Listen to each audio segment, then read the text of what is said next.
नन्हा सा कान्हा कितनी देर भाग पाएगा?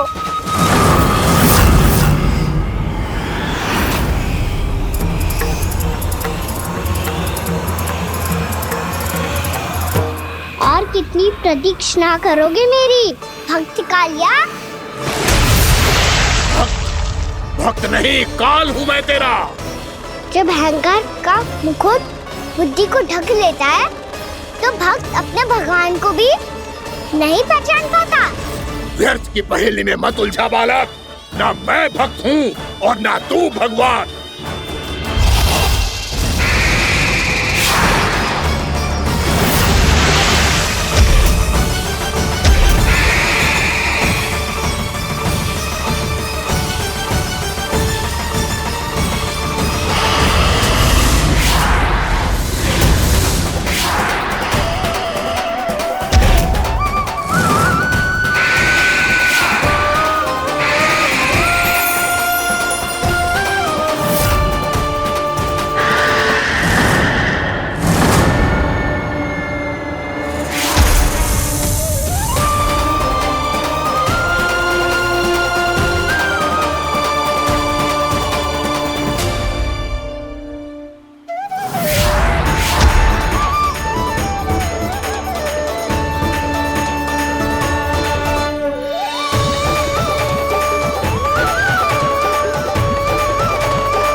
जिसके लिए इतने व्याकुल हो रहे थे, उसे छूकर कालिया नाग का हलाहल जैसा विष भी चरणामृत बन गया है और यमुना जी के जल में फैल चुके विष के प्रभाव को भी नष्ट कर रहा है।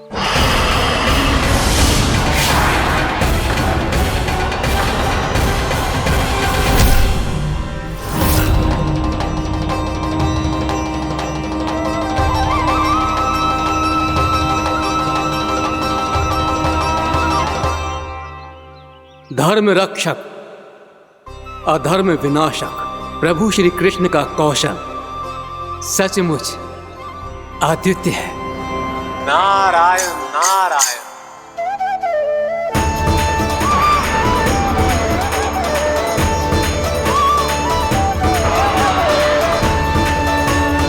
मेरा भार तुम्हारे भीतर के अहंकार का प्रतीक है कालिया।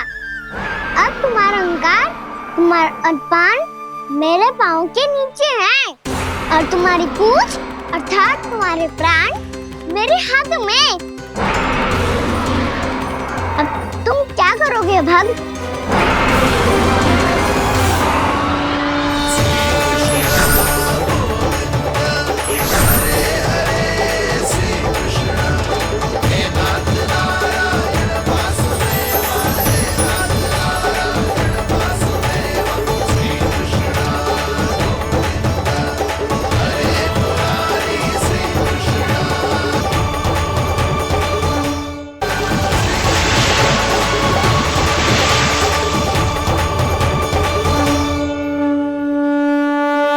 प्रभु, भले ये आपको पहचानने में असमर्थ हो, पर हम सब ने आपको पहचान लिया है। हाँ प्रभु, एक भक्त होने के नाते और एक अर्धांगिनी और माँ होने के नाते मैं आपसे इनके प्राणों की भिक्षा मांगती हूँ। अपनी कृपा दिखाइए और इन्हें क्षमा कर दीजिए। आपके लिए मित्र और शत्रु में कोई अंतर नहीं प्रभु। उसी तरह आपकी कृपा और दंड में भी कोई अंतर नहीं। दोनों दया ही तो हैं, अकारण ही किसी को प्राप्त नहीं होती। हमें विश्वास है कि हमारे पति को मिला ये दंड कोई अभिशाप नहीं है, आपका वरदान है। ये सत्य है प्रभु कि इनसे बहुत से पाप हुए हैं। इनके विष से बहुत सारे जीव जंतु को हानि पहुंची है, पर अब आपके चरण इनके शीश पर पड़ गए हैं। ऐसी कृपा तो बड़े बड़े महान महात्माओं को भी दुर्लभ है, और इन्हें प्राप्त हुआ तो अवश्य ही ये किसी महान पुण्य का ही फल है। हे प्रभु, उन्हीं पुण्य कर्मों की शक्ति का आह्वान कर मैं आपसे विनती करती हूँ, इन्हें प्राण दान दीजिए। मैं अपने इस भक्त को क्षमा अवश्य करूंगी देवियों, यदि ये अपने अहंकार को त्याग कर मुझे पहचान ले तो।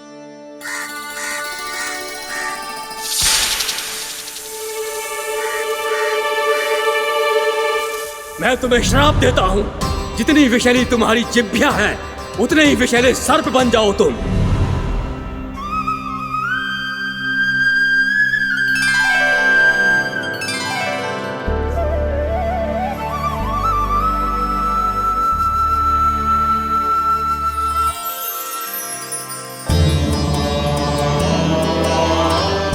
नारायण, मुझे क्षमा कीजिए नारायण। मैं तो आपका परम भक्त था, किंतु मैं आपको पहचान नहीं सका। इसका दंड तो मुझे मिलना ही था, किंतु मैं अब प्रायश्चित करना चाहता हूं। इसके लिए यदि आप मेरे प्राण भी ले लेंगे तो भी मुझे कोई दुख नहीं होगा। मैं अपना जीवन, मृत्यु और अपना अस्तित्व सब कुछ आपको समर्पित करता हूं। मैं तुम्हारे क्रोध के कारण श्राप मिला, जिसे विशाल सर्प के रूप में तुम्हारा जन्म हुआ, और सर्प का तो स्वभाव है विष फैलाना, इसीलिए तुम्हें दंड नहीं दूंगा। मैं सिर्फ सभी अपराधों का पश्चाताप कर लिया, इसीलिए मैं तुम्हें क्षमा करता हूँ कालिया।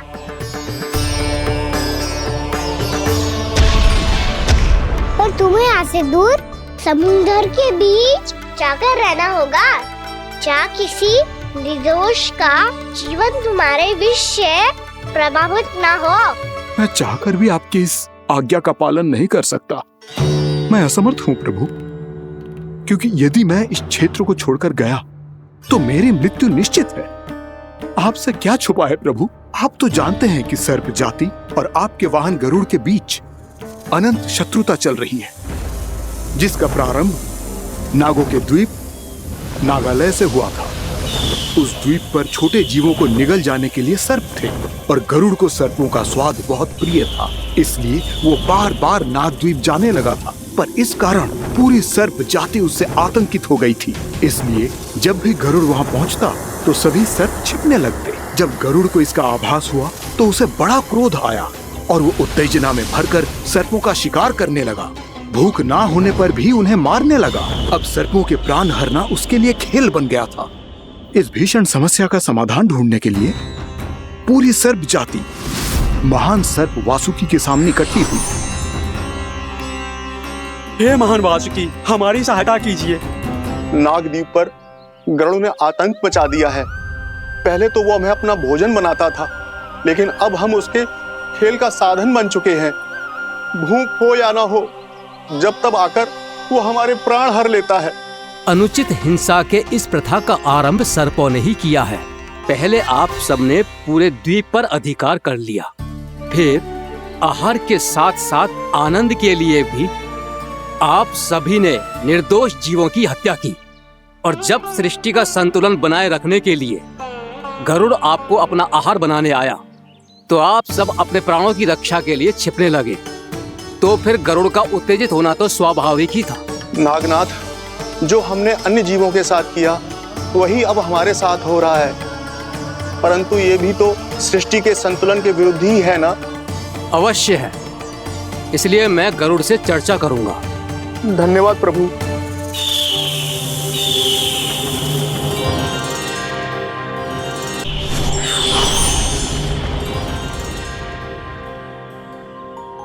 श्री नारायण के वाहन पक्षीराज गरुड़, मैं संपूर्ण सर्प जाति की ओर से आपसे एक निवेदन करने आया हूं। कहिए, क्या कहना चाहते हैं आप? हे पक्षीराज, यदि आप हम पर ऐसे ही आक्रमण करते रहे तो शीघ्र ही हमारी प्रजाति समाप्त हो जाएगी।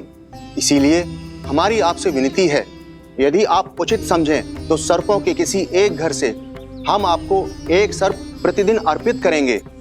आप उसको आहार बनाइए और अन्य सर्पों को जीवित रहने का अधिकार दीजिए। मुझे स्वीकार है। तब से प्रतिदिन किसी एक घर से एक सर्प गरुड़ के भोजन के लिए भेजा जाने लगा।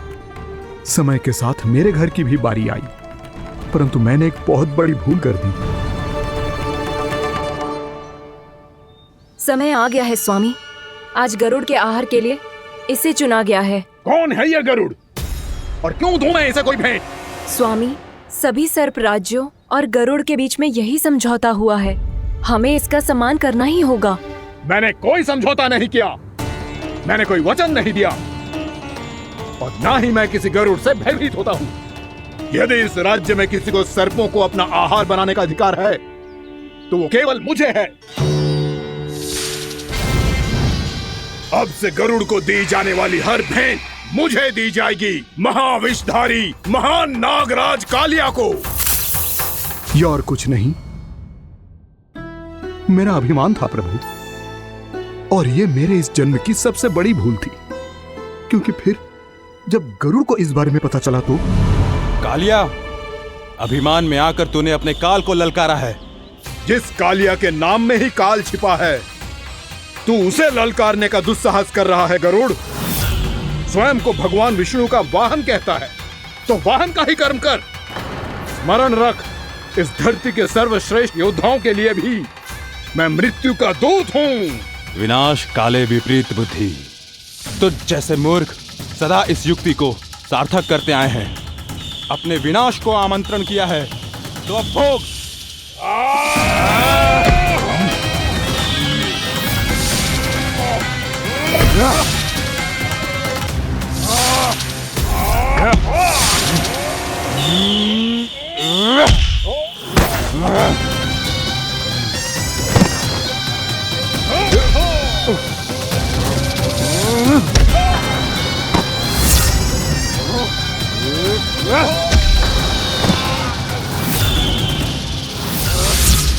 जिसने मेरा भोजन चुराने की धृष्टता की है वो इसी योग्य है।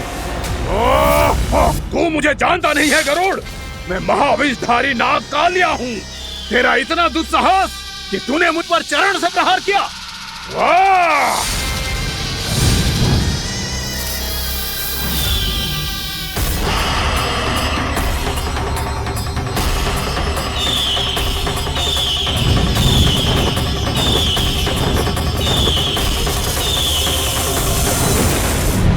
मैं अपने अभिमान में भूल गया था कि गरुड़ मुझसे कहीं अधिक शक्तिशाली है। इसलिए अपने प्राणों की रक्षा करने के लिए मैं एक स्थान से दूसरे स्थान भागने लगा। नदियां, पर्वत, यहां तक कि मैंने सागर भी लांघ डाला, पर मैं जहां भी जाता गरुड़ के रूप में मेरा काल वहीं आ जाता। इसीलिए मृत्यु की आशंका से भयभीत होकर मैं अपने बड़े भाई मां कद्रू के प्रथम पुत्र अनंत शेषनाग से राय लेने चला गया। भैया, मैं यहां आपसे आपकी सहायता लेने आया हूं। मेरी एक छोटी सी भूल के कारण यह गरुड़ मेरा पीछा कर रहा है, मुझे हर समय हर स्थान पे ढूंढते रहता है। यदि उसने मुझे ढूंढ लिया तो वो निश्चित ही मेरे प्राण ले लेगा। मुझे कोई ऐसा स्थान बताइए जहां मैं अपनी पत्नी और अपनी संतानों के साथ शांति से रह सकूं। तुम यमुना नदी के किनारे वृंदावन क्षेत्र में जाके वास करो कालिया। गरुड़ वहां प्रवेश नहीं कर सकता, क्योंकि उसे ऋषि सोबरी का श्राप मिला हुआ है।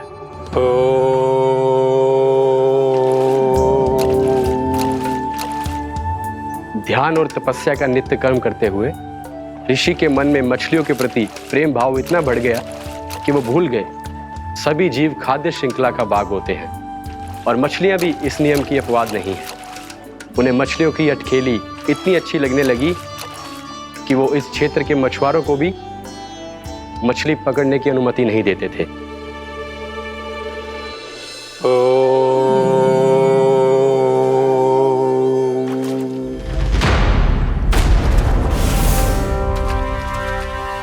उस दिन वो उस पक्षी को नहीं रोक पाए, पर तब से सावधान रहने लगे। यहां तक कि अपने साधना से भी अधिक ध्यान वो पक्षियों पर केंद्रित करने लगे। ठहरो! इसी क्षण अपनी चोंच में पकड़ी इस मछली को छोड़ दो। तुम्हें इन मछलियों का आहार नहीं करना चाहिए पक्षीराज। ये तो खाद्य श्रृंखला का नियम है ऋषिवर। यदि मैं इनका आहार नहीं करूंगा तो कोई और पक्षी कर लेगा। मैं अपने आनंद या प्रतिशोध के लिए इनके प्राण नहीं ले रहा। ये तो बस मेरा भोजन है। पर यह मेरा तपस्या स्थल है। तुम यहाँ शिकार करके मेरी साधना में विघ्न नहीं डाल सकते पक्षीराज। यदि आपकी यही इच्छा है तो मैं आज के बाद यहाँ नहीं आऊंगा।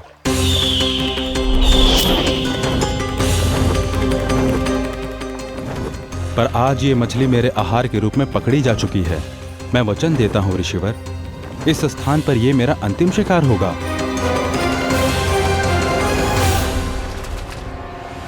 आज के बाद यदि तुमने वृंदावन की निकट उड़ान भी भरी तो तुम सैकड़ों टुकड़ों में फटकर मारे जाओगे पक्षीराज। ये मेरा श्राप है।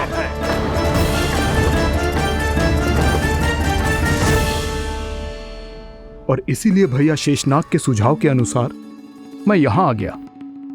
पर अब यदि मैं कहीं और जाऊंगा तो मेरे प्राण नहीं बचेंगे प्रभु। निश्चिंत रहो कालिया, अब से गरुड़ तुम्हें कोई हानि नहीं पहुंचाएगा।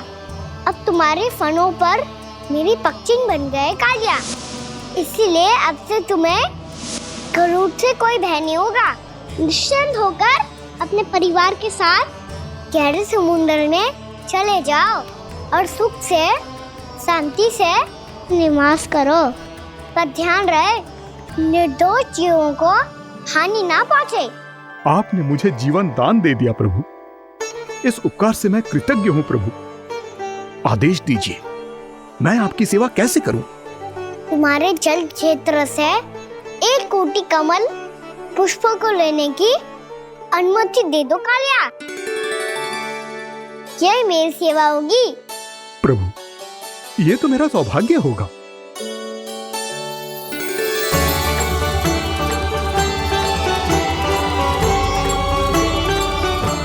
1 कोटि के स्थान पर हम 3 कोटि कमल पुष्प ले आए प्रभु।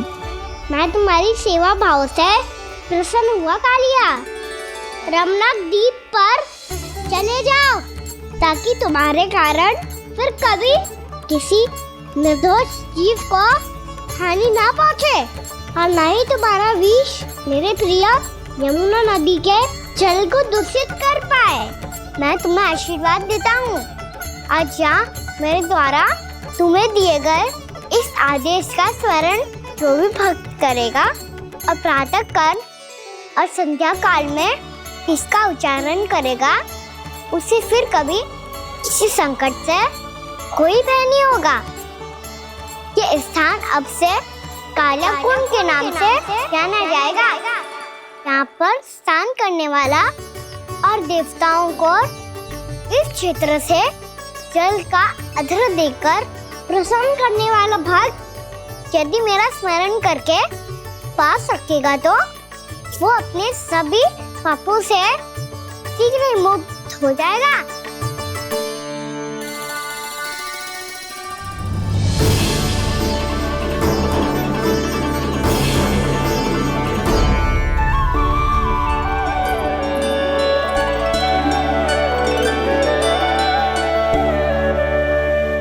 कौन है जी भगवान जिसने अभी अभी कालिया जैसे विशाल विस्तर का सामना किया? क्या एक साधारण बालक जो शीत की अधिकता से ठिठुर रहा है? क्या करूं? मैं लल्ला को ममता के आंचल में छुपा लूं या भक्त बनकर प्रभु की लीला देखती रहूं? क्या करूं मैं? कितना ठंडा था जल, बहुत सर्दी लग रही है। सर्दी से तड़पते हुए कैसे देखूं इसे? अभी जाके अपने पल्लू से सुखाती हूँ। हृदय से लगा के स्नेह की आंच दूंगी तो सर्दी पल भर में छूमंतर हो जाएगी।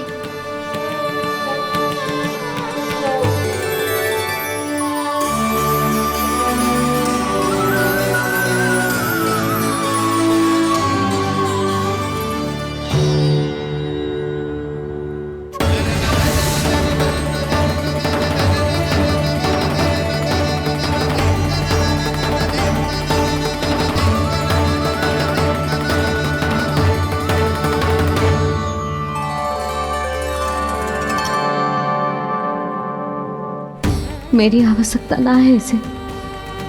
ये तो सच्ची में भगवान ही है, जिसकी ठंड दूर करने के लिए स्वयं द्वादश आदित्य प्रकट हो गए हैं।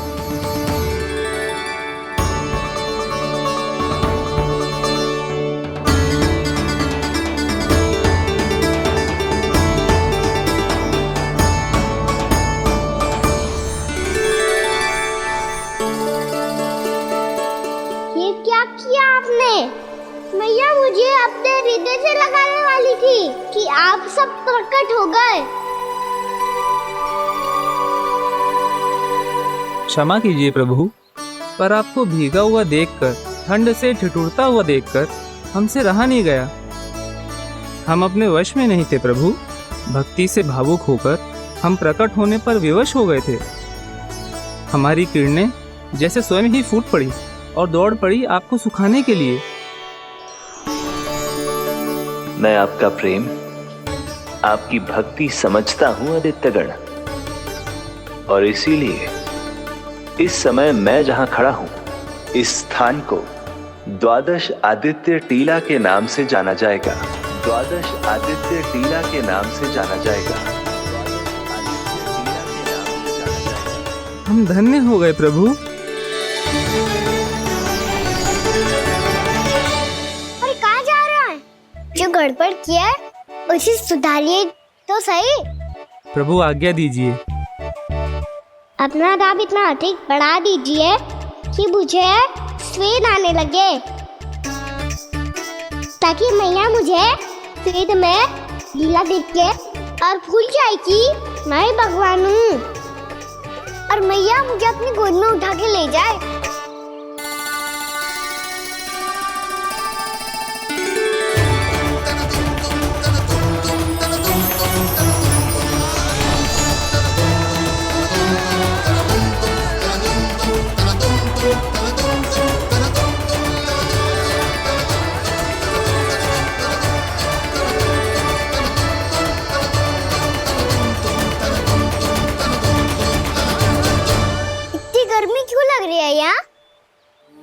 श्वेत की एक बूंद भी आती थी तो मैं अपना आंचल लेकर पहुंच जाती थी इसके पास।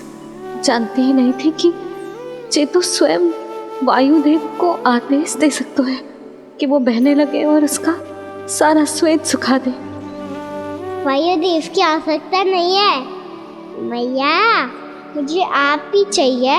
लगता है जिस बात का भय था वही सत्य होने लगी है। भैया मेरे भगवान रूप को भूल नहीं पाएगी, और अब मेरे लिए उनके सत्य छुपा कर रख पाना कठिन हो जाएगा।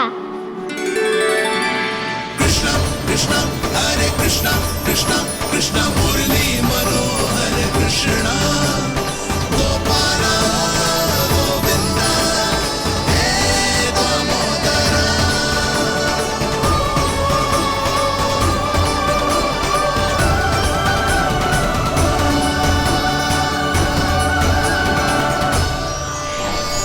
प्रभु, आपके श्वेत से बने इस प्रसंगदान सरोवर का प्रणाम स्वीकार कीजिए।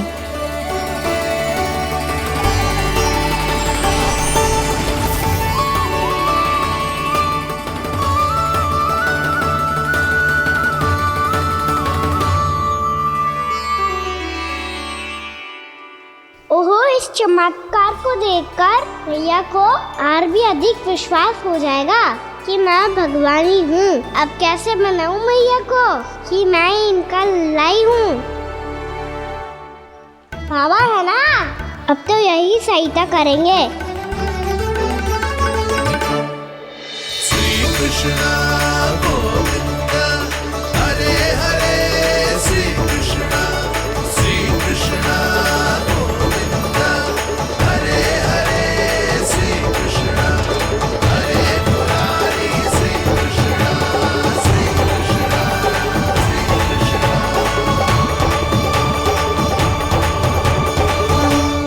ओए कोटि ना, मैंने तो 3 कोटि कमल पुष्पों का प्रबंध कर दिया है और चिंता करने की आवश्यकता ना है। 1 कोटि कमल के स्थान पर 3 कोटि कमल पुष्प मिल गए हैं। हाँ कान्हा, मैं उचित संदेश के साथ ये सारे पुष्प उस कंस के पास भिजवाता हूँ। महाप्रक्रमी कान्हा की जय। वृंदावन रक्षक कान्हा की जय। महाप्रक्रमी कान्हा की जय। भानु जी नंदराज, बाकी गांव वालों को लेकर ये सारे पुष्प इकट्ठा करो और कंस के दरबार में पहुंचाओ। जी।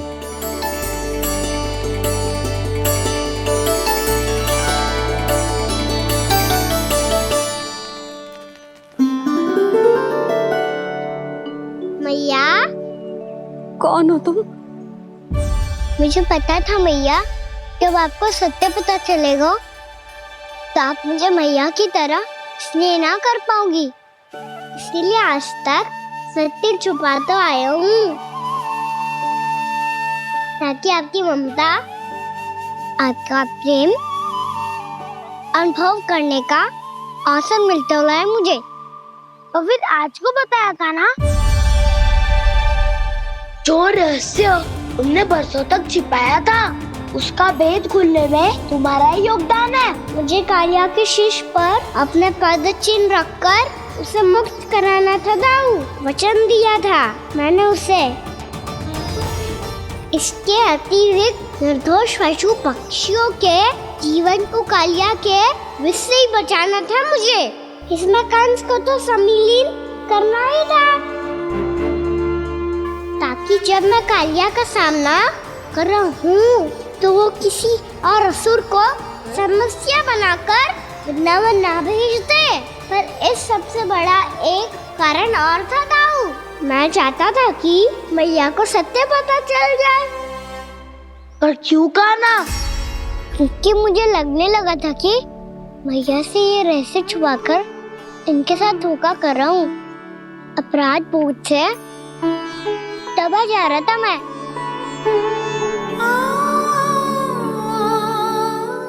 जो सत्य आपको, बाबा को, सभी को पता है, यहाँ तक कि मेरे सखा भी जानते हैं, वो सत्य मैंने मैया से छिपाया केवल इसी लोक में कि मुझे इनकी ममता प्राप्त होती रहे। पर ऐसा करके मैं अपने से निस्वार्थ प्रेम करने वाली मैया को धोखा दे रहा था। आप ही बताओ दाऊ, जो इस संसार में मुझसे सबसे अधिक भरोसा करता है, उसी के साथ छल कैसे कर सकता हूँ मैं? हाँ, मैं नारायण का अवतार हूँ, पर अपनी मैया का छोटा सा लल्ला भी तो हूँ।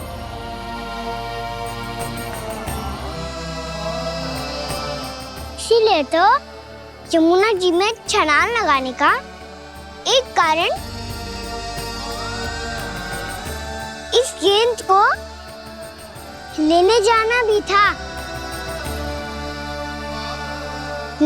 स्नेह से बनाई थी मैया ने गेंद, इसे अपने से दूर कैसे होने देता मैं? आपको आभास भी ना है मैया कि आप मेरे लिए कितने महत्वपूर्ण हो। ये सत्य है कि सभी देवता, प्रकृति, भक्त, ये सब है मेरा ध्यान रखने के लिए, मेरी सेवा करने के लिए। पर क्या इनमें से कोई भी मेरी मैया का स्थान ले सकता है?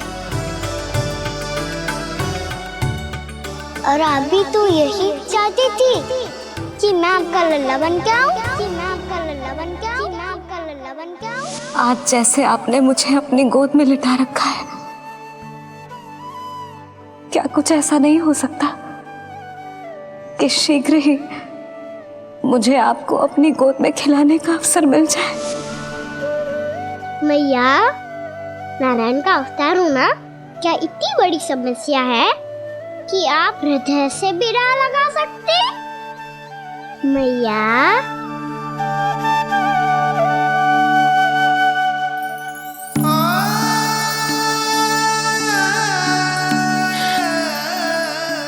मेरा कान्हा, मेरा लल्ला।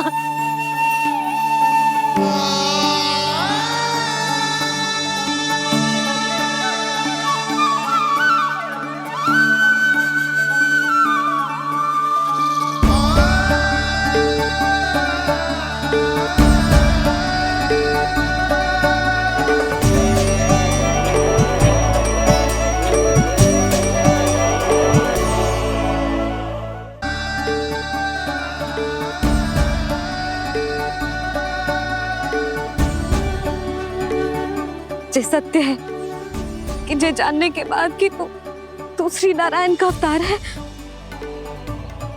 मैं तुझे भगवान की तरह ही देख पाऊंगी। पर मेरे हृदय की जो ममता है ना, वो भक्त से कहीं अधिक है लल्ला। फिर चाहे तू साधारण बालक हो या श्री नारायण का अवतार, तू सदैव ही मेरा लल्ला है, मेरा लल्ला था और सदैव ही रहेगा।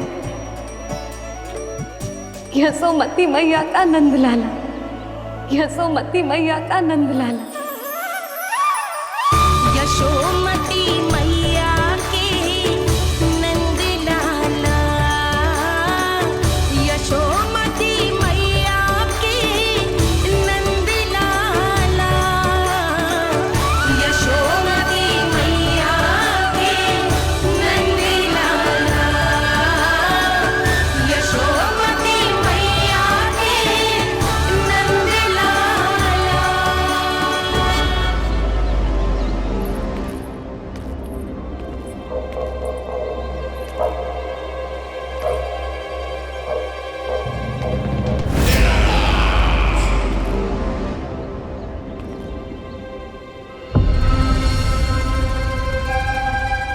क्या है ये सब? वृंदावन से पत्र आया है महाराज। विनती की गई है कि इसे आपके सामने पढ़ा जाए। पढ़ो। शीघ्र करो। महाराज कंस, पूजा के लिए आपको 1 कोटि कमल पुष्पों की आवश्यकता थी। वृंदावन वासियों की ओर से मैं आपको 3 कोटि पुष्पों की भेंट भेज रहे हूँ। कृपया अतिरिक्त पुष्पों को अपनी गोप प्रजा की विनम्र श्रद्धांजलि समझकर स्वीकार करो महाराज। आपको ये जानकर प्रसन्नता होगी कि जैसे ही मेरा पुत्र कृष्ण कालिया नाग के सामने पहुंचो, वो महाभयंकर नाग भी आपके भय से कांप उठा और स्वयं ही जे सभी पुष्प हमारे द्वार पे पहुंचा गो। यदि आपको अब भी आवश्यकता हो तो और भी पुष्पों का प्रबंध किया जा सकता है। आपका विनीत गोपराज नंद। हमारा संघर्ष अभी समाप्त नहीं हुआ है विष्णु अवतार।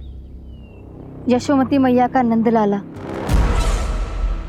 पत्र में लिखा है महाराज, उसे इसी नाम से बुलाया जाना प्रिय है।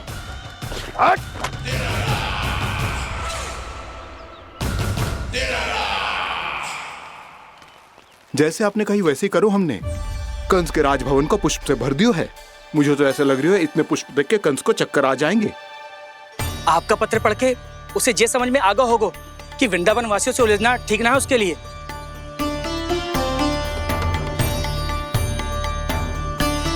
वैसे ही हमारे श्री कृष्ण हमारी रक्षा करने के लिए है ना।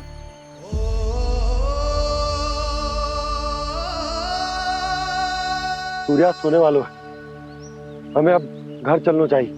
मुझे बहुत थकान लग रही है नंदराज।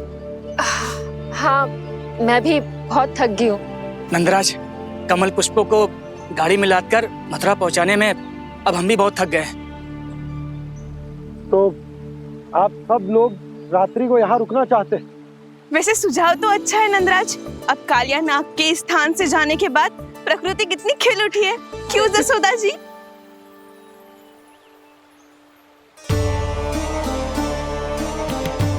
सब सामान्य है, ये जान के भी कि कान्हा भगवान नारायण का अवतार है, किसी को कोई अंतर ही ना पड़ रहा है। तो फिर मेरा मन क्यों अटको है अभी तक? क्यों बार बार मैं इस दुविधा में पड़ जाती हूँ कि कान्हा को एक भक्त के जैसे देखूं या मैया के जैसे? ऐसा इसीलिए है मैया क्योंकि ना तो आपकी भक्ति में कोई कमी है और ना ही ममता में। तो फिर ठीक है, आज हम यहीं रात बिताएंगे। सब लोग विश्राम करिए। जय हुलाबाद। रात वन में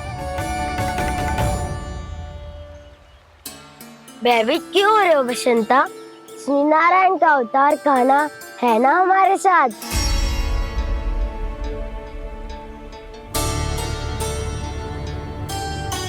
लगता है कोई मैया को भूलने ही नहीं देगा कि मैं नारायण का अवतार हूँ।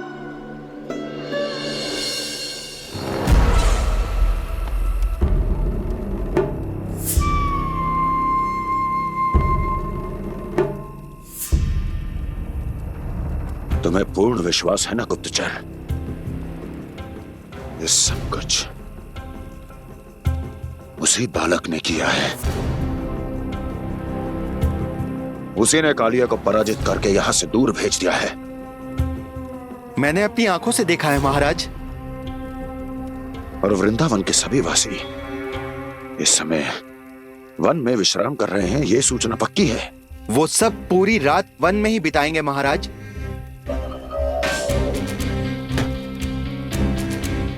मेरी रातों की नींद छीनकर वो वन में आनंद कर रहे हैं।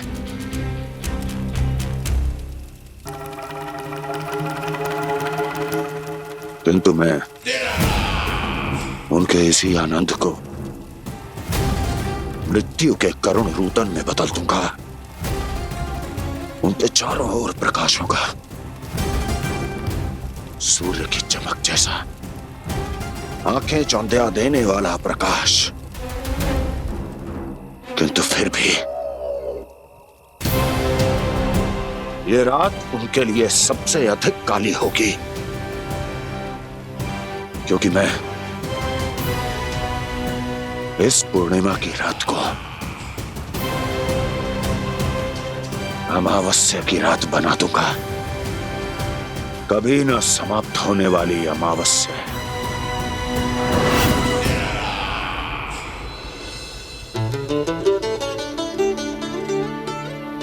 भाभी देखो, वन देवी प्रसाद के लिए जे केले लाई हूँ मैं।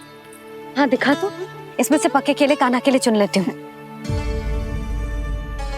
पर वो तो नारायण का अवतार है, उसके लिए फल कैसे चुनूं मैं? जो उसके हाथ में आएगा अपने आप ही मीठा हो जाएगा।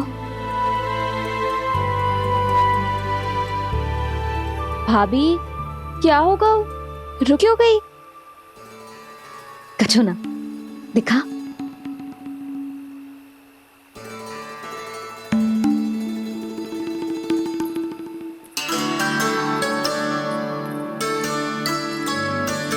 कान्हा, तुझे भूख लगी आई होगी ना? भैया खिलाओ ना। अच्छा।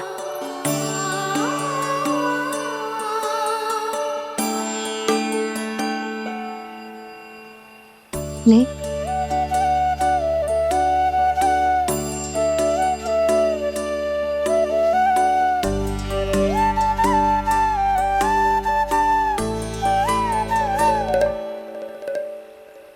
भैया के व्यवहार में बदलाव आ रहा है।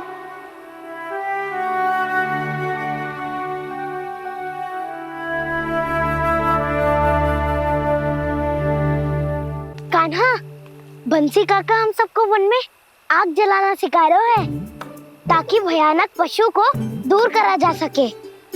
भैया मैं जाऊं? भैया अग्नि जलाने जाऊं? हाँ जा। भैया तो चुपचाप जाने दे रही है, पहले जैसे चिंता भी नहीं कर रही है अब। लल्ला सुन, अग्नि के साथ खेलियो मती और सुरक्षित दूरी बना के रखियो, समझ आई?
स्वयं को प्रकट करो दावानल।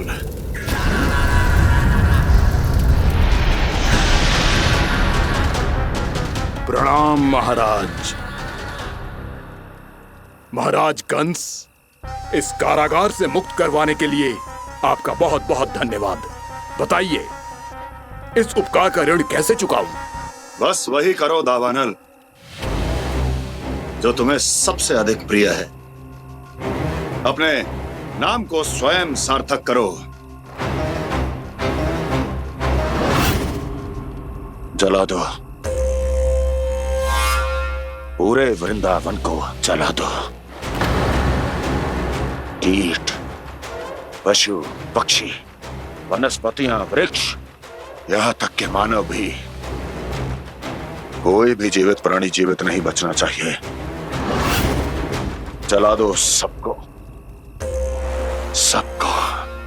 आपकी आज्ञा ही मेरी इच्छा है और आपकी इच्छा ही मेरी आज्ञा। तुम सबने देखो अजय, अधिक कठिन ना है ये। 2 पत्थर हाथ में पकड़ ले, ऐसे रगड़ लो है, चिंगारी निकलेगी, घास फूस अग्नि पकड़ेगी और भक्क से जल जाएगा। लो करो, लो सुबल।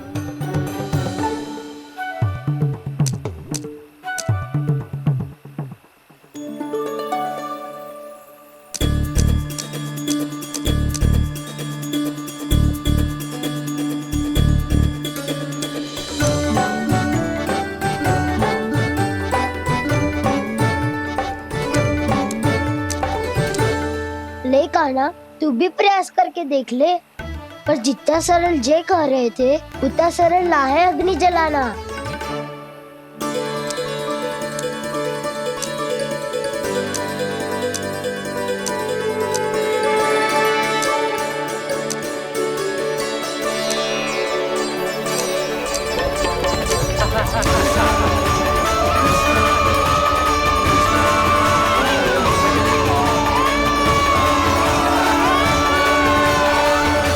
ये तो श्री नारायण का अवतार है। संसार की सारी अग्नि इसके नियंत्रण में है, तो फिर एक चिंगारी उत्पन्न करना कौन सी बड़ी बात है।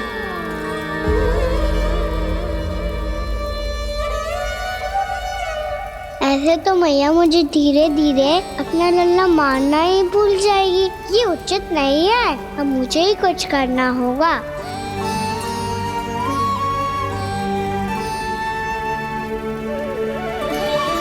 कान्हा, ऐसे मत करो, लग जाएगी।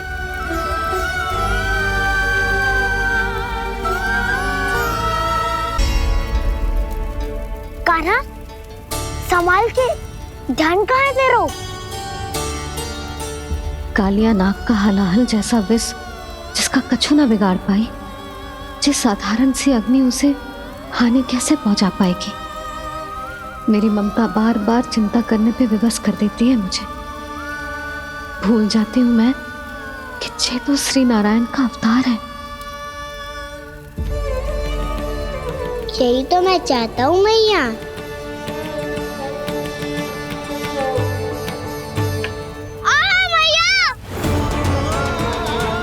कान्हा,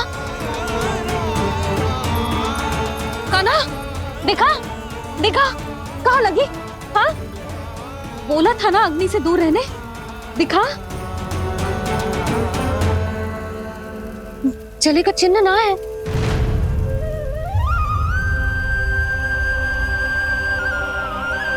मेरे साथ खेल खेल रहा है जे। इससे पता है कि इसकी पुकार सुनते ही मैया ऐसे ही दौड़ी चली आएगी। नीचे नटखटपना बंद कर कान्हा।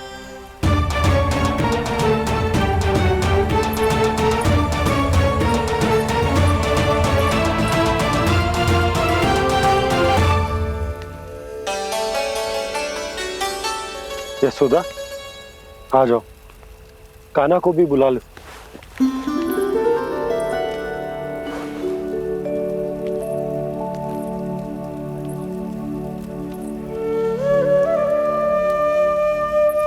आपको तो पहले से पता था ना कान्हा के बारे में? हाँ, वो यशोदा, कान्हा ने मुझसे वचन लिया। ना ना, मैं आपको ताना ना दे रही। मैं तो बस ये सोच रही थी कि आप अपने आप को कैसे समझा पाते हो, ये जानते हुए भी कि वो श्री नारायण का अवतार है?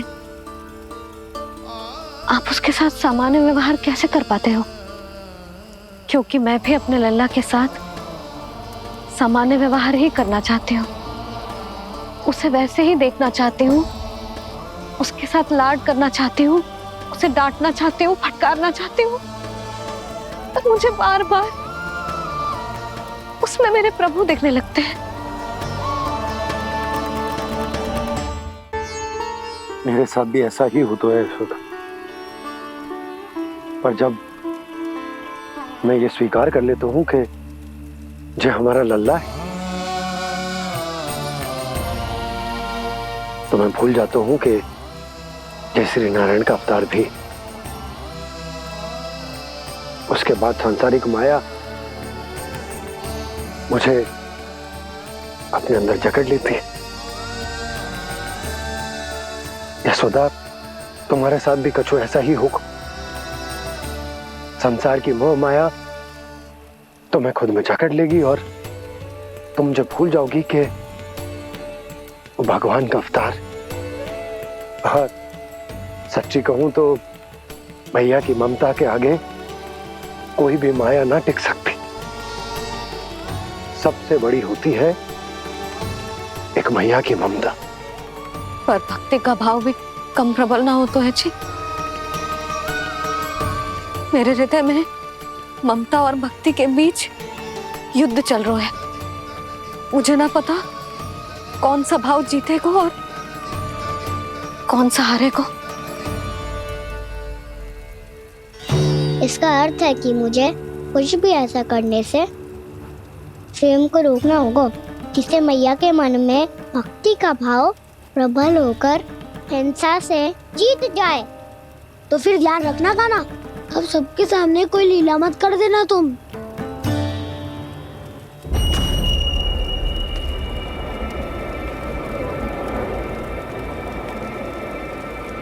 वो देखो, वो वहां बैठे हैं सब कोने में। किसी भी कोने में क्यों ना छिपा हो, आज तो जलेगा पूरा वृंदावन ही। मुझे फैला दो यहाँ और फिर जाओ महाराज कंस को सूचना दो कि उनका कार्य हो गया है। महाराज का आदेश स्मरण है ना, वृंदावन का कोई भी आदमी आज जीवित नहीं रहना चाहिए। अग्नि को जलाना मत सिखाओ, जाओ मुझे अपना कार्य करने दो।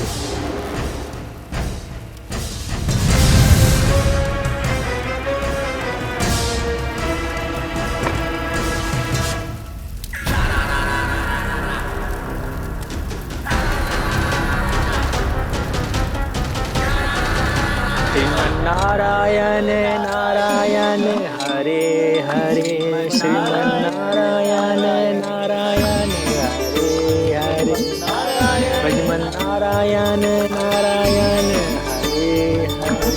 क्या हुआ कान्हा?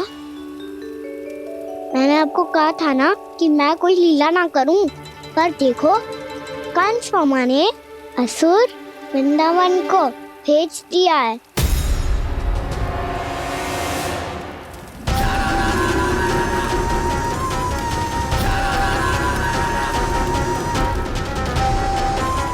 दावानल और दांत बन के अग्नि। अब क्या करोगे तुम? वही जो मैं बताऊं क्या क्या? सबके सामने ही ऐसा कछु ना करूंगा जो लीला लगे, पर सबकी दृष्टि से छुपकर तो कछु करना होगा दाव।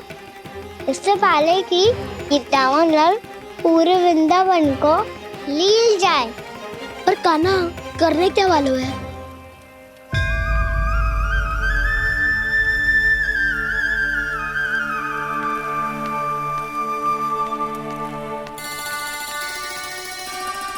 मैया बहुत थको, सुला दो ना। आजा।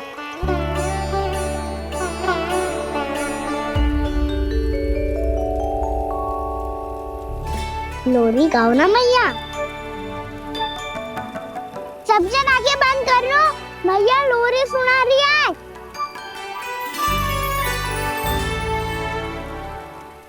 तो ये है तुम्हारी योजना।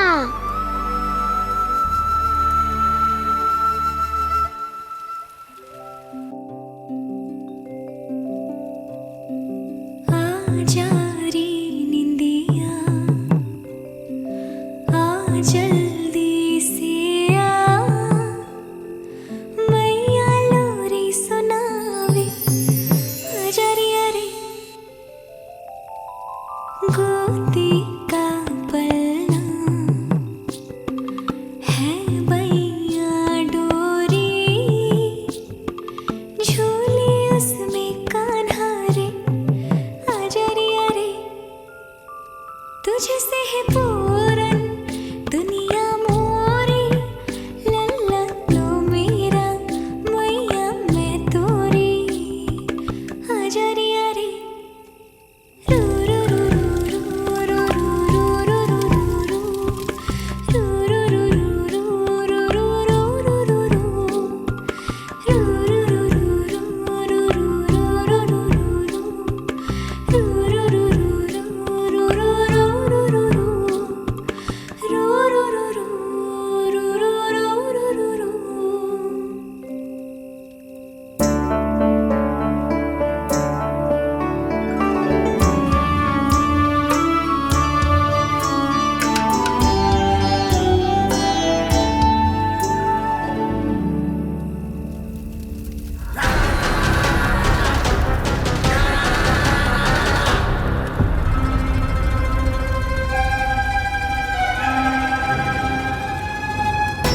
प्रभु शीघ्र ही कुछ कीजिए, अन्यथा पूरा वन ही जल जाएगा।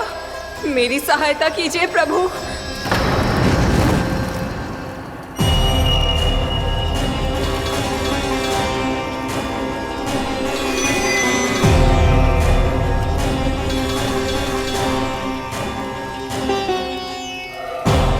आज कोई नहीं रोक सकता मुझे। आज इस वन का एक एक दिन का जला डालूंगा। मुझे भूल गए दामनल, मैं तुम्हें ऐसा करने की आज्ञा नहीं दूंगा।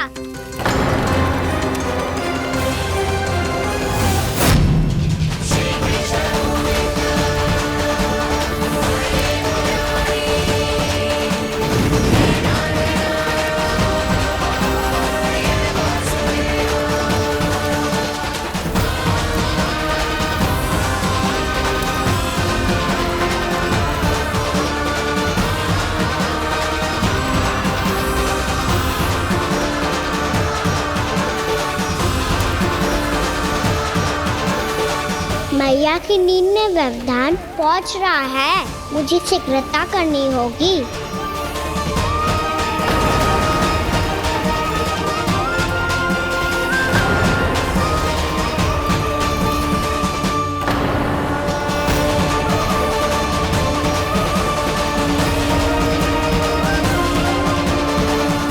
कुछ ही समय पहले बुझती हुई चिंगारी से घबरा गया था, अब इतने विशाल दावानल को निगल गया। फिर से गड़बड़ कर दी कान्हा ने। समझाया था कोई लीला मत करना, तुम्हारी समस्या और बढ़ जाएगी।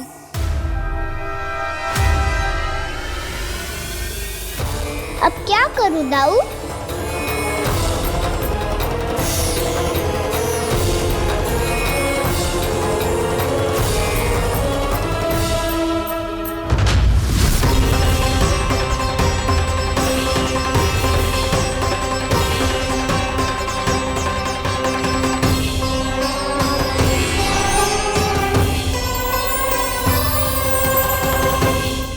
जब जब मैं इसे अपने लल्ला के रूप में देखने का प्रयास करती हूँ, मुझे प्रभु दिखते हैं। कैसे कैसे समझाऊं अपने आप को?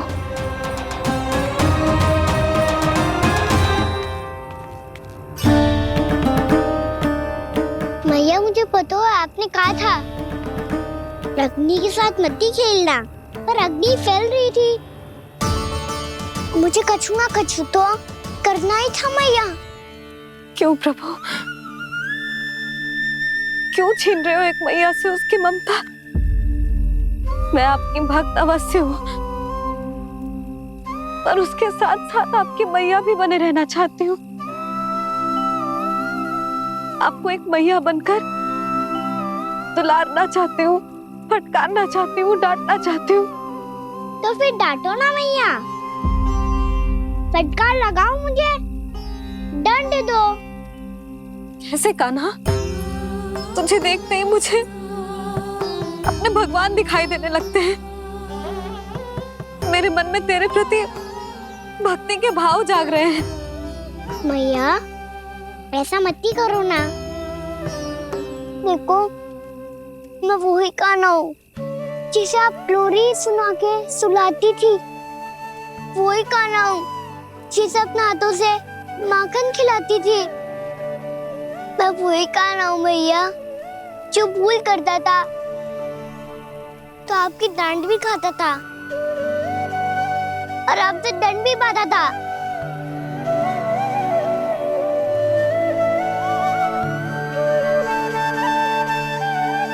मैया एक बार मेरी ओर देखो तो सही। मैं वो ही कान्हा हूँ जो आपकी पूछ बनके पूरे वृंदावन में घूमता था। जैसे चलना बोलना सब सिखाया आपने। पहले मेरा सत्य जाने बिना आप मुझे अपने लल्ला की तरह व्यवहार करती थी। अब मेरा सत्य जानने के बाद भी अपने लल्ला की तरह ही मुझे अपनाना होगा, क्योंकि मैं तो वही हूँ, आपका कान्हा।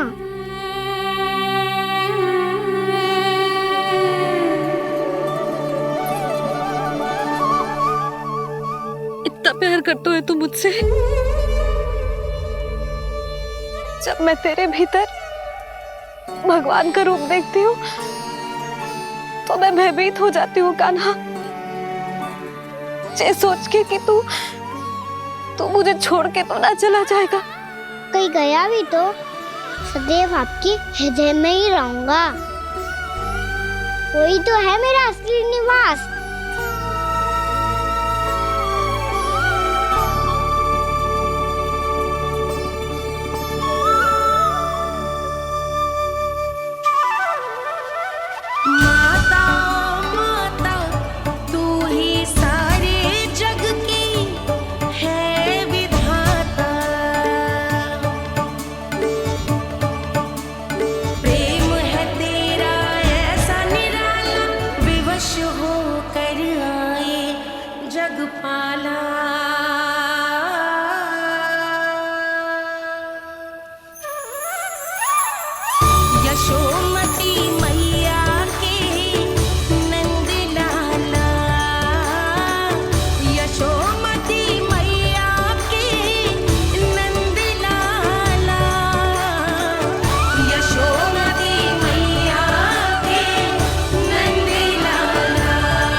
लल्ला शीघ्रता कर, घर पहुंचकर झाड़ू बुहारी भी करनी है।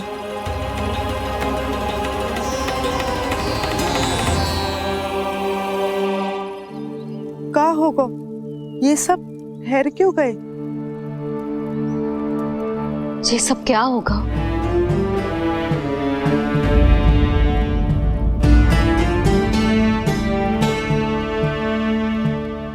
कल ही तो हम इस क्षेत्र की सुंदरता की प्रशंसा कर रहे थे ना, और आज कछु बचो है तो बस चिंगारियां, भस्म का ढेर और विनाश का दृश्य।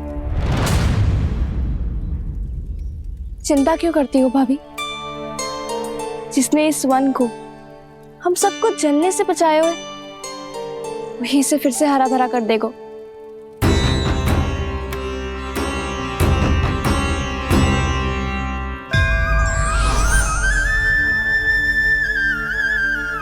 नंदराज, इस समय घर जाना सुरक्षित होगो? पूरा मार्ग जल गयो है। इन सुलगती चिंगरियों का ताप किसी बालक या वृद्ध के पांव में लग गो तो?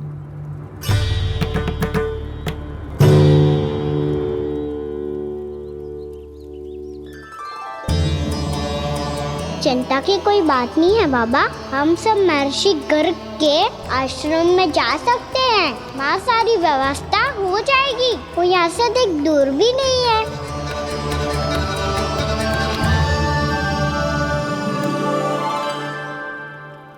मुझे लगता है कि हम सबको ऋषि गर्ग के आश्रम जाना चाहिए।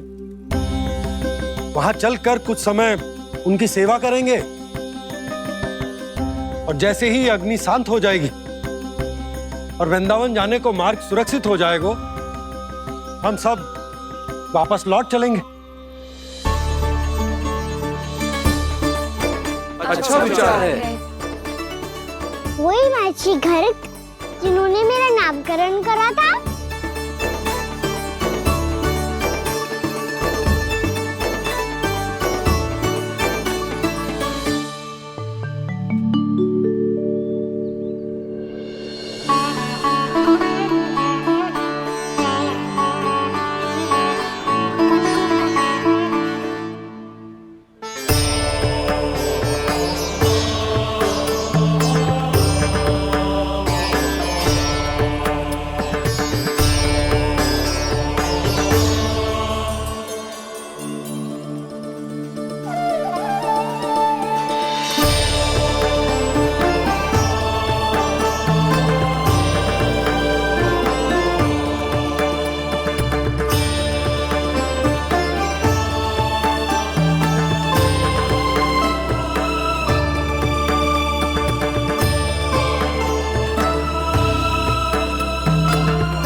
आज से तुम्हें सारा संसार जिस नाम से पहचानेगा वो नाम है कृष्ण। कृष्ण वो नाम है कृष्ण। कृष्ण वो नाम है कृष्ण। कृष्ण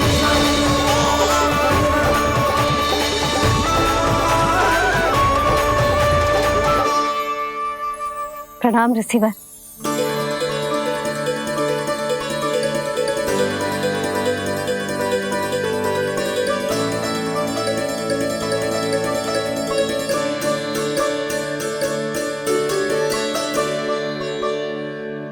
ऋषिवर, आपका स्वास्थ्य ठीक तो है ना? महर्षि को संभालो कान्हा, नहीं तो ये साक्षात प्रणाम कर देंगे तुम्हें।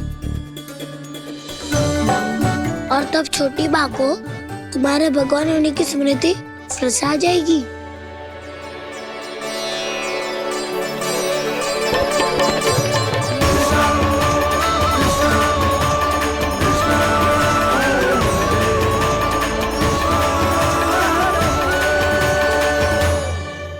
भक्तों को भगवान के दर्शन मिलते हैं, मुझे तो साक्षात भगवान ही मिल गए।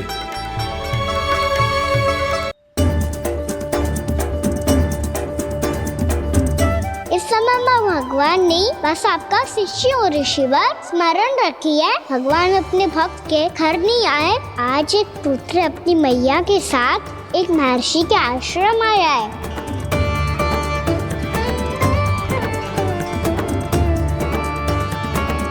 देखो तू इसे, ऐसे हृदय से लग रहा है जैसे कितने अच्छे से जानता हूँ। जानते हो मैया, बाबा ने कितनी बार बताया हो इनके बारे में कि कैसे मेरा नामकरण करा था, इसीलिए तो इतने विशेष है ये मेरे लिए।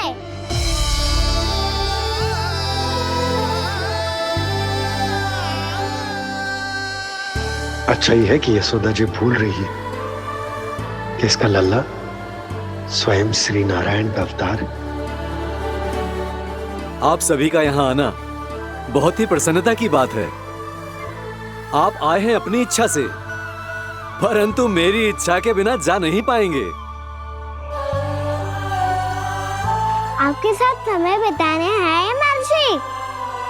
इतनी शीघ्र यहाँ से जाएंगे भी ना।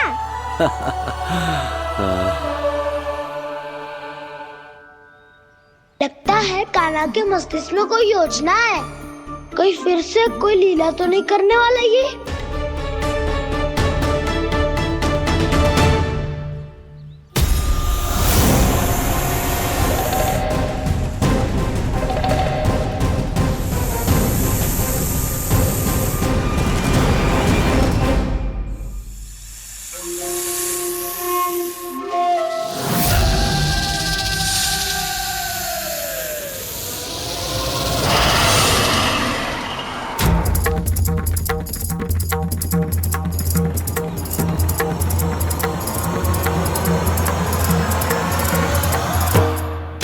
क्या बात है कान्हा? अपने दाऊ को नहीं बताओगे? कौन सी बात दाऊ? याक्षु क्यों तुम कोई विशेष योजना बना रहे हो क्या? मैं कोई विशेष योजना कभी नहीं बताता दाऊ। जो होना होता है वो अपने आप हो जाता है। वैसे दाऊ योजना बनाओ भी क्यों? आज कुछ विशेष थोड़ी ना है।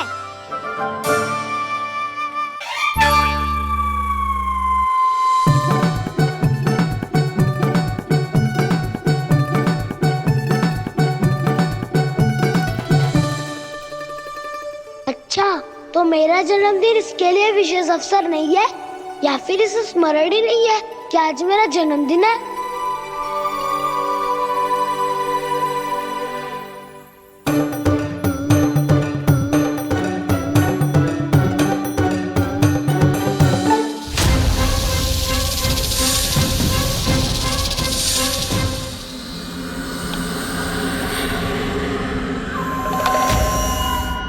ओहो कान्हा, कितनी दूर फेंक दी? अब जाके लेके आनी पड़ेगी।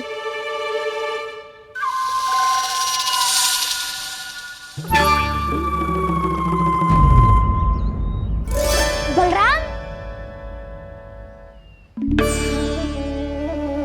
वहाँ खड़े क्या हो? आओ खिल्ली लेके आते हैं।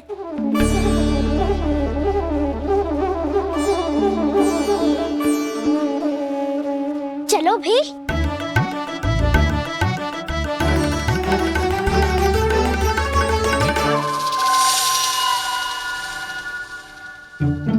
अब मेरी बारी है। नहीं नहीं, अब मैं खेलूंगा। क्या हुआ दाऊ, क्या देख रही हो? ऐसा लगा कि जैसे कोई था यहाँ। वरना दाऊ कोई ना कोई तो जीव जंतु होगा ही। छोड़ो ना, अब आपकी बारी। मार गिल्ली बल लगा के। हाँ हाँ, बलराम को खेलने दो, अभी अभी आया ना।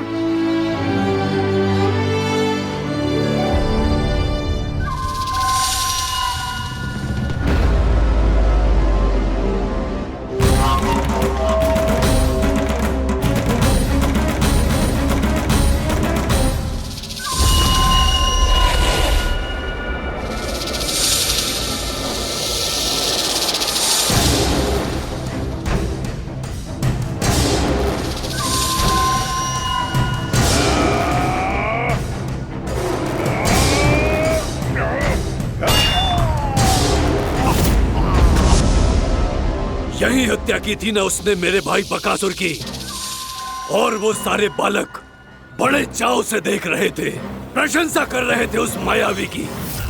मेरी बहन पूतना के हाथों से तो बच गए, किंतु अब मेरे क्रोध से, मेरे भीतर दहकती प्रतिशोध की अग्नि से अब ना तो वो बालक बचेंगे और ना ही वो विष्णु अवतार। और भूलना मत, महाराज ने क्या कहा था, सीधे सीधे उस मायावी का सामना नहीं करना है तुम्हें। वो बालक बहुत चतुर है।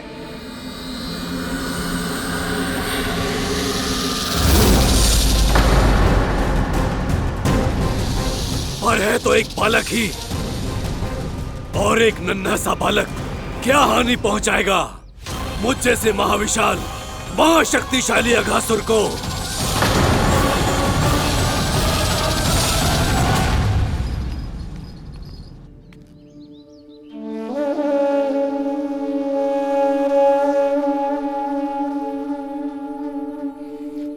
पता नहीं तेरी मैया क्या क्या सोच रही होगी। विवाह के समय एक दूसरे को वचन दिया था, कभी भी एक दूसरे से कछु ना छुपाएंगे हम। और मैंने कितने वर्षों तक तेरे दिव्य होने की बात उससे छुपाई।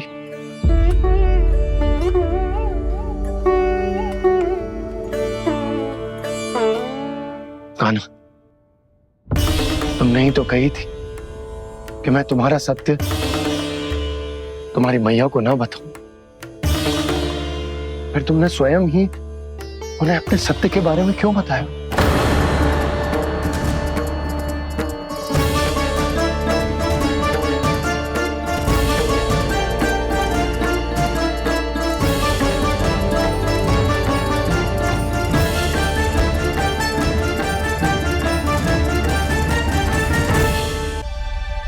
कान्हा, तुमने ही तो कही थी कि मैं तुम्हारा सत्य तुम्हारी मैया को ना बताऊं। फिर तुमने स्वयं ही उन्हें अपने सत्य के बारे में क्यों बताया? दाऊ के मन में यही शंका थी बाबा। उन्हें भी मैंने यही कहा था कि मैया को कभी ना कभी तो मेरा रहस्य पता चलना था। किसी और से जानकारी मिलती तो उन्हें अधिक दुख होता। इसीलिए मुझे लगा अच्छा यही है कि इन्हें मेरा सत्य से मुझसे पता चले। वैसे भी मैया से भेद छुपा के मुझे अच्छा नहीं लगता बाबा। इतने वर्षों में मैं जब जब मैया से कुछ भी छुपाता था तब तक मेरी हृदय को भी पीड़ा होती थी।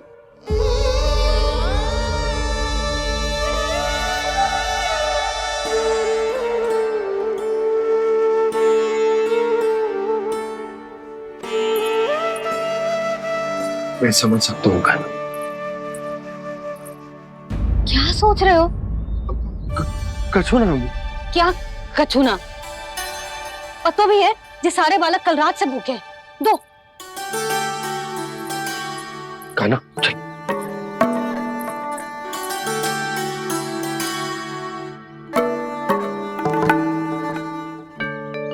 लगता है सब ठीक है। क्या ठीक है? कछु ठीक ना है।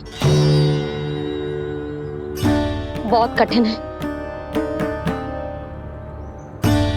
पर मैं प्रयास कर रही हूं कि स्वयं को समझा पाऊं कि मेरा लल्ला मेरे प्रभु श्रीहरि का अवतार है।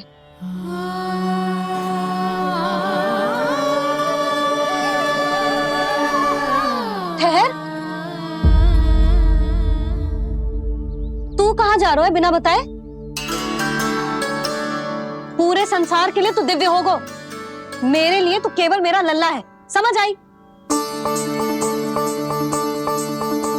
अब आके कछु खा ले।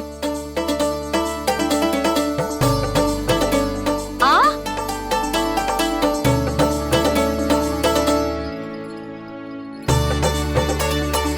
ले खा।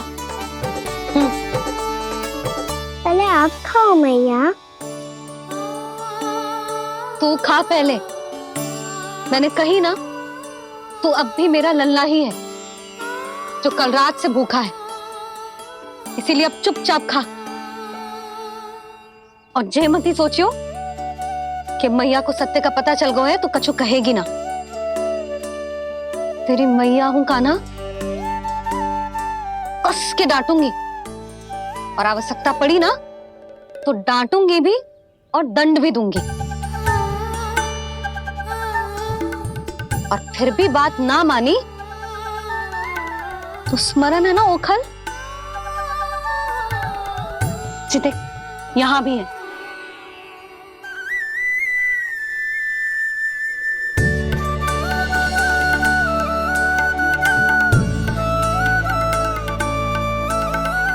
आपकी डांट फटकार और दंड में फूलों से भी अधिक मिठास है भैया।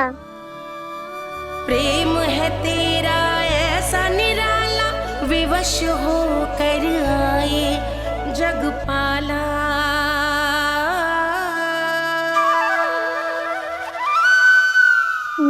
छोटी सी अनुमति चाहिए।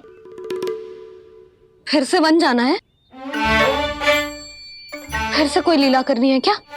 हाँ वो। बस बस, अधिक बहाने बनाने की आवश्यकता ना है। ठीक है चला जा, पर वन के अधिक भीतर ना जाना, समझ आई?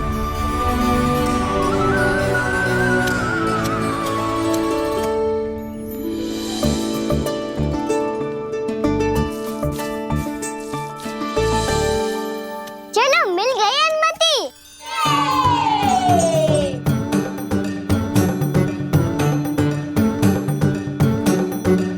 राहु, आप ना चलोगे हमारे साथ खेलने? नहीं, तुम जाओ, मुझे पौधा लगाना है। पर क्यों राहु? क्योंकि माँ ने कहा है आज मेरा कहा है कि पौधे लगाने से फल मिलते हैं। पर पौधा तो लगो, फल ना है। इतने शीघ्र फल नहीं आते खाना, कम से कम 1 वर्ष प्रतीक्षा करनी पड़ती है। तो 1 वर्ष के बाद इसी पौधे के नीचे बैठ के फल खाएंगे। आज के विशेष दिन को स्मरण रखना सिखाओ। सब स्मरण रखना, बस अपने दाऊ का जन्मदिन ही भूल जाना तुम। वैसे आज के दिन की एक और विशेष बात है। आज माँ को बनाने की आवश्यकता भी ना पड़ी, उसके बिना ही वन जाने की अनुमति मिल गई। जय हुई ना बात। अब चलो।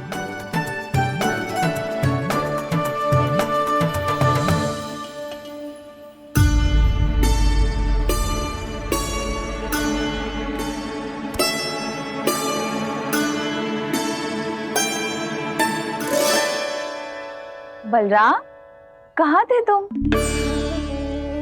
अच्छा, तुम्हें पता है महर्षि गर्ग ने मेरी विनती स्वीकार कर ली है। तुम्हारे जन्मदिन के विशेष अवसर पर तुम्हारे लिए विशेष पूजा करेंगे वो। जो किसी को स्मरण ही ना रहे, वो कैसा विशेष अवसर? क्या हुआ? किसी ने शुभकामनाएं नहीं दी? सखा बोले तो कोई बात नहीं, पर छोटा भाई भूल गया माँ। क्या? ये कैसे संभव है? वही तो मैं भी सोच रहा हूँ माँ। पूरे संसार की हर छोटी से छोटी बात जिसे ध्यान रहती है, वो अपने बड़े भाई का जन्मदिन कैसे भूल सकता है? सुनो सुनो सुनो, ये तो अच्छा करो कि तुम सबने से किसी ने भी दाऊ को पता ना चलने दिया कि उनका जन्मदिन हमें स्मरण है। पर अब हमें उनके लिए कुछ ढूंढना होगा। हाँ, हम सबकी ओर से कोई ना कोई विशेष उपहार। तो फिर गौवंश का ध्यान कौन रखेगा? और कौन? तुम। गैया मैया की तो समस्या ना है, पर जब बछड़े मेरे वश में ना आते, इन्हें तो कान्हा ही संभालेगा। अच्छा ठीक है, पर तुम सब जाओ और कुछ अनोखा ढूंढ कर लाओ। गए सब? अब इनकी अनुपस्थिति में शांति से अघासुर का अभिमान भंग करूंगा। इसे क्या लगता है ये मुझे अपने जाल में फंसा लेगा? इसके मित्रों को मृत्यु के जाल में ऐसे फंसाऊंगा मैं कि ये रक्षा की भिक्षा मांगेगा मुझसे।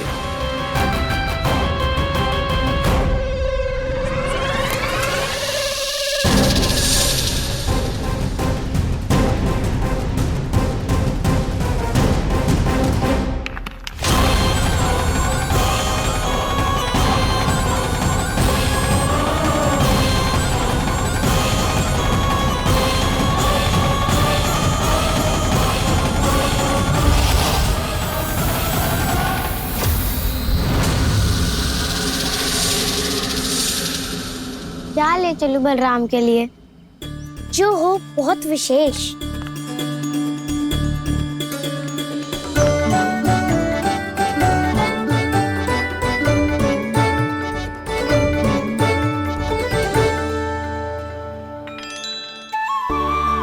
ये फल उसे बहुत प्रिय है।